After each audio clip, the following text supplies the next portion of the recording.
നമസ്കാരം. ഗവർണറുടെ അനുമതി കിട്ടിയാൽ ഉത്തരാഖണ്ഡിൽ ഏക സിവിൽ കോഡ് നടപ്പാക്കുമെന്ന് മുഖ്യമന്ത്രി പുഷ്കർ സിംഗ് ധാമി. ലിവിംഗ് ടുഗദർ ബന്ധങ്ങൾക്ക് രജിസ്ട്രേഷൻ നിർബന്ധമാക്കിയത് യുവാക്കളുടെ നന്മയെ കരുതിയാണെന്ന് ധാമി പറഞ്ഞു. ബന്ധത്തിലുള്ള പങ്കാളികൾക്ക് ദോഷകരമായി ഒന്നും സംഭവിക്കരുതെന്നും മുഖ്യമന്ത്രി പറഞ്ഞു.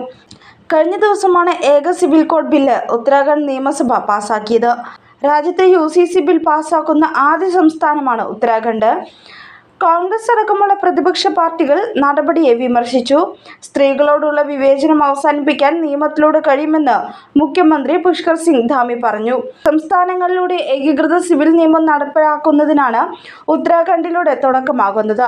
2 ദിവസം നീണ്ട ചർച്ചയ്ക്ക് ശേഷം ശബ്ദ വോട്ടോടെയാണ് ബിൽ പാസാക്കിയത്.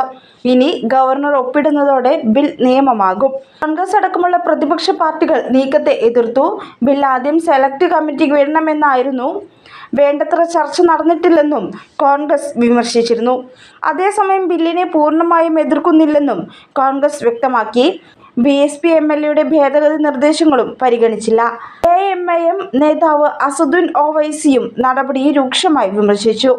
അതേസമയം ബിൽ പാസ്സായത് വലിയ ആഘോഷത്തോടെയാണ് BJP MLAമാർ സ്വീകരിച്ചത്.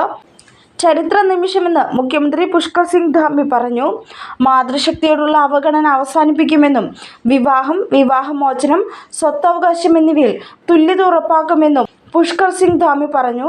ലിവിംഗ് ടുഗദർ ബന്ധങ്ങൾക്ക് രജിസ്ട്രേഷൻ നിർബന്ധമാക്കുന്നതിനൊപ്പം വിവാഹപ്രായം ഏകീകരിക്കുന്നതിനും വിവാഹമോചനത്തിന് ഒറ്റ രീതിയാക്കുന്നതിനും വ്യവസ്ഥ ചെയ്യുന്നതാണ് ഉത്തരാഖണ്ഡ് പാസാക്കിയ ബിൽ.